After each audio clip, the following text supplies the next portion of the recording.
Oke, assalamualaikum warahmatullahi wabarakatuh. Yang terhormat, ibu dosen kita, Ibu Ihdi Aini, selaku dosen pengampuh di mata kuliah Ekonomi Makro Islam. Perkenalkan, nama saya Muhammad Ali Jaiksumah, NIM 1940-1048. Saya dari jurusan Perbankan Syariah semester 4.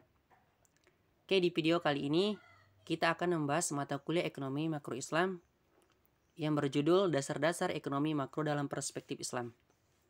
Konsep dasar ekonomi makro Islam.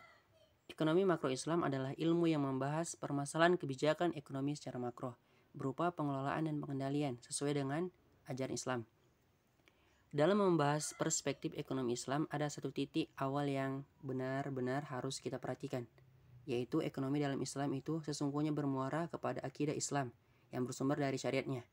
Dan hal ini baru dari satu sisi. Sedangkan dari sisi lain adalah Al-Quran, Al-Karim, dan As-Sunnah Nabawiyah yang berbahasa Arab. Karena itu berbagai terminologi dan substansi ekonomi yang sudah ada haruslah dibentuk dan disesuaikan terlebih dahulu dalam kerangka Islam, atau dengan kata lain harus digunakan kata dan kalimat dalam bingkai lugawi supaya dapat disadari pentingnya titik permasalahan ini, karena dengan gamblang, tegas, dan jelas mampu memberi pengertian yang benar tentang istilah, kebutuhan, keinginan, dan kelangkaan atau al-nudrat dalam upaya memecahkan problematika ekonomi manusia. Sebelum kita mengkaji lebih jauh tentang hakikat ekonomi Islam, maka ada baiknya diberi beberapa pengertian tentang ekonomi Islam yang dikemukakan oleh para ahli ekonomi Islam sebagai berikut. Pertama, M. Arkam kan, menurut beliau, ilmu ekonomi makro Islam bertujuan untuk melakukan kajian tentang kebahagiaan hidup manusia yang dicapai dengan mengorganisasikan sumber daya alam atas dasar bekerja sama dan partisipasi. Kedua, Muhammad Abdul Manan, menurut beliau, ilmu ekonomi makro Islam adalah ilmu pengetahuan sosial yang dipelajari masalah-masalah ekonomi masyarakat yang diilhami oleh nilai-nilai Islam. Ketiga, M. Umar Kaprah, menurut beliau, ekonomi makro Islam adalah sebuah pengetahuan yang membantu upaya realisasi kebahagiaan manusia melalui alokasi dan distribusi sumber daya yang terbatas yang berada dalam koridor yang mengacu pada pengajaran Islam tanpa memberikan kebebasan individu atau tanpa perilaku makroekonomi yang berkesinambungan dan tanpa tidak kesinambungan lingkungan. B. Perbedaan ekonomi makro Islam dengan makro konvensional. Dalam teori makro, kita menggolongkan orang-orang atau lembaga-lembaga yang melakukan kegiatan ekonomi menjadi 5 kelompok besar. Pertama, rumah tangga. Kedua, produsen. Ketiga, pemerintah. Keempat, lembaga-lembaga keuangan. Dan kelima yang terakhir, negara-negara lain. Kegiatan dari kelima kelompok pelaku ini serta kaitannya dengan keempat pasar di atas akan dijelaskan perbedaan makro Islam dengan makro konvensional. Pertama, kegiatan kelompok rumah tangga atau household. Contoh sedikit kegiatan pokoknya sebagai berikut. A. Menerima penghasilan dari para produsen dari penjualan tenaga kerja mereka atau upah, dividen, dan dari menyewakan tanah milik mereka atau tidak terlihat dalam gambar.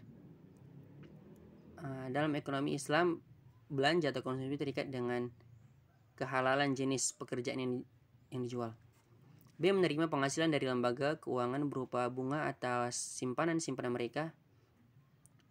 Dalam sistem ekonomi syariah, mereka mendapat bagi hasil atau profit sharing. C. Membelanjakan penghasilan tersebut di pasar barang atau jasa kita sebagai konsumen. Dalam ekonomi Islam, belanja atau konsumsi terikat dengan kehalalan barang atau jasa yang akan dibeli. Dan kedua, kegiatan kelompok perusahaan atau frame.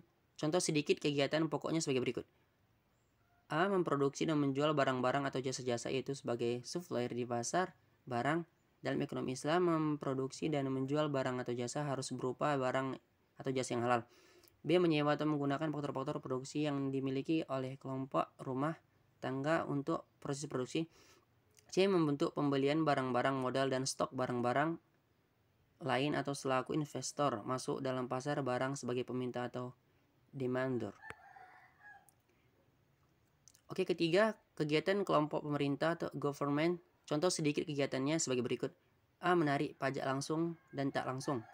B. Membelanjakan penerimaan negara untuk membeli barang-barang kebutuhan pemerintah atau sebagai demander di pasar barang. C. Meminjam uang dari luar negeri. Dalam ekonomi Islam, pinjaman adalah pembiayaan yang sesuai dengan syariah dan bebas riba. Dan keempat, kegiatan kelompok negara-negara lain atau ekspor impor. Contohnya, A. Menyediakan kebutuhan barang impor atau sebagai supplier di pasar barang. Dalam ekonomi Islam, barang impor terikat dengan status kehalalannya. B. Membeli hasil-hasil ekspor kita atau sebagai demandor di pasar barang. C. Menyediakan kredit untuk pemerintah dan swasta dalam negeri. Dalam ekonomi Islam berupa pembiayaan secara syariah dan bebas intersi atau bunga atau riba. Oke, yang kelima, kegiatan kelompok lembaga keuangan. Kelompok lembaga keuangan mencakup semua bank-bank dan lembaga-lembaga keuangan lainnya kecuali Bank Sentral atau Bank Indonesia. Kegiatan mereka berupa A. Menerima simpanan atau deposito dari rumah tangga. B. Menyediakan kredit dan uang giral atau sebagai supplier dalam pasar uang. Dalam ekonomi Islam, kredit di sini berarti pembiayaan secara syariah dan bebas bunga atau interest. Dan C yang terakhir, fikih ekonomi makro Islam dengan riba dan zakat. C. Fikih ekonomi makro Islam dengan riba dan zakat. Kajian fikih ekonomi makro merupakan kajian yang didasarkan atas teori dan sumber-sumber hukum fikih muamalah dalam memberi patokan atau rules kepada manusia dalam bermuamalah. Dalam hal ini, kajian fikih ekonomi makro hanya dibatasi dalam fikih riba dan fikih zakat. Pertama, fikih riba. Riba secara etimologi atau adalah jada yang berarti tambahan atau addition, pertumbuhan atau growth, naik, rise, membengkak, swell, dan bertambah, interest. Secara terminologi, riba diartikan sebagai proses transaksi baik tukar menukar sejenis atau proses hutang piutang yang dilakukan oleh dua pihak atau lebih, di mana dalam transaksi tersebut diharuskan atau persyaratannya adalah margin, fee atau return oleh satu pihak. Bila ditinjau dari sudut fikih, menurut Qardawi 2001, bunga bank sama dengan riba yang hukumnya jelas-jelas haram. Atas pendapat sebagian kalangan yang menghalalkan bunga komersial atau bunga dalam rangka usaha dan mengharamkan bunga konsumtif atau bunga dalam kerangka memenuhi kebutuhan sehari-hari. Qardawi menyatakan bahwa baik bunga komersial dan bunga konsumtif keduanya haram. Kedua, fikih zakat. Zakat secara etimologi atau logat, zakat memiliki beberapa makna, diantaranya adalah suci. Sesungguhnya beruntunglah orang-orang yang mensucikan jiwa itu. Dalam Quran surah Syam ayat 9. Selain itu, zakat dapat bermakna tumbuh dan berkah. Secara syariat, zakat adalah sedekah tertentu yang diwajibkan dalam syariat terhadap harta orang kaya dan diberikan kepada orang yang berhak menerimanya. Jadi zakat merupakan pilar penting bagi tata kehidupan sosial regil umat Islam, di mana si kaya yang telah memenuhi syarat diwajibkan memberikan sebagian harta mereka sesuai aturan untuk memberikan kepada umat yang membutuhkan.